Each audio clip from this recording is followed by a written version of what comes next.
जिस हाथ ने 30 साल तक देश की सरहदों की रक्षा की और कारगिल की चोटियों पर दुश्मनों का मुकाबला किया, आज उसी पूर्व सैन्य अधिकारी का नाम मतदाता सूची से गायब या विचाराधीन सूची में डाल दिया गया है। उत्तर 24 परगना के बहादुरिया ब्लॉक के रामचंद्रपुर गांव के निवासी सेवानिवृत्त सूबेदार मेजर आजाद अली का नाम वोटर लिस्ट में न होने से पूरे इलाके में भारी आक्रोश और हैरानी है। वर्ष 1995 में भारतीय सेना के corps of electronic and mechanical engineers में शामिल होने वाले आजाद अली ने पिछले साल अक्टूबर में सूबेदार के पद से सम्मानपूर्वक अवकाश लिया था। उन्होंने अपने सैन्य करियर के दौरान देश के 3 सबसे महत्वपूर्ण ऑपरेशनों में सक्रिय भूमिका निभाई।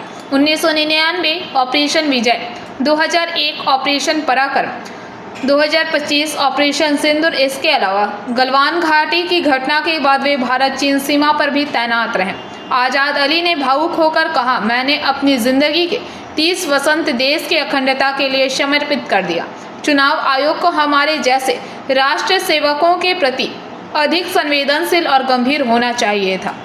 এসআইআর লিস্ট যখন দেখলাম আমার এসআইআর লিস্টের নাম আছে, নাম থাকার পরে আমি এসআইআর এর একটা ডেট থাকে, ওই ডেটে সমস্ত ডকুমেন্ট আমি প্রডিউস করি আর ডিপোজিট করি বাদুড়িয়া বোলাকে ডিপোজিট করার পরে সেকেন্ড লিস্ট যখন বাইর হয় আমার অ্যাড জুডিশিয়ান হিসাবে রেখে দেওয়ার পরে কিছুদিন পরে আবার জুডিশিয়ান থেকে আমাকে ডিলিট লিস্টে ফেলা হয়েছে। মানে আমার ভোটার লিস্ট থেকে নাম ডিলিট করেই দিয়েছে। আমি 30 ইয়ার্স সার্ভিস করার পরেও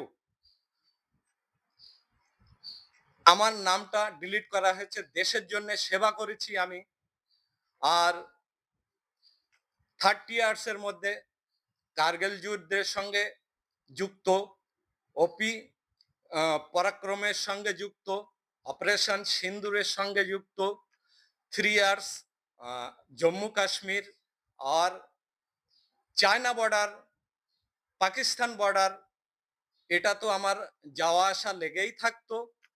কারণ বিভিন্ন কারণে আমি যেতাম, যেমন কিছু ট্রায়ালস বেসিস, লাঠি, পোখরান, জয়সলমের, এখানে আমি বছরের প্রায় 6 মাস ওখানেই কাটাতাম। গুড মর্নিং, আমি Simran Ali, daughter of ex serviceman subedar major Azad Ali.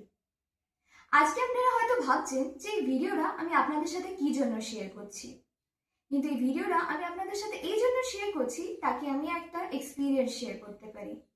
আপনারা কি কখনো ভাবতে পারেন যে একটা মানুষ 30 years of service in Indian army, যে যখন রিটায়ারমেন্টের পরে বাড়ি আসবে তারাকে হচ্ছে কি ভোটার্স রাইটই দেওয়া হবে না, তার নামটা এসআইআর লিস্টের থেকে ডিলিট করে দেওয়া হবে, তারা ইন্ডিয়ান সিটিজেনশিপে ডিক্লেয়ার করা হবে না।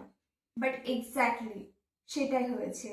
My father, after 30 years of service in Indian Army, he took retirement in October 2025 last year. And after coming, উনি দেখছেন যে এসআইআর লিস্ট যখন বার হয়েছে ওনার হচ্ছে কি নামটাই ডিলিট করে দেওয়া হয়েছে, ইন্ডিয়ান সিটিজেনই ডিক্লেয়ার করা হয়নি। এত কিছু দেশের জন্য সেবা করেও যদি ইন্ডিয়ান গভর্নমেন্ট একটা ইন্ডিয়ান আর্মিকে যদি সিটিজেনশিপই না দিতে পারে আর ভোটিং রাইটই না দিতে পারে, তাহলে আমাদের গভর্নমেন্ট করছেটা কি?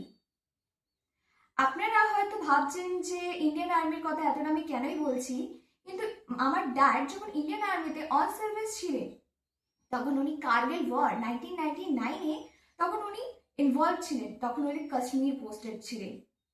নেক্সট যখন করোনা আসলো, পুরো দুনিয়া যখন ওয়ার্ক ফ্রম হোম করছিল, তখন আমাদের ইন্ডিয়ান মিলিটারি ফোর্সেসরা কিন্তু ওয়ার্ক ফ্রম হোম করতে পারেনি। কেন কি ওনাদের জন্য দেশের সিকিউরিটি ফার্স্ট ছিল, দেশের সেবা করার ওনাদের ফার্স্ট প্রায়োরিটি ছিল। ওনাদের ফিল্ড ওয়ার্কের জন্য ডেলি বাইরে যেতে হতো। আমার ড্যাডও তখন বাইরেই পোস্টেড ছিল রাজস্থানে। তখন উনি রাজস্থানে যখন পোস্টেড ছিল করোনার টাইমে, তখন ওনার হেডকোয়ার্টার্সে ডিউটি ছিল।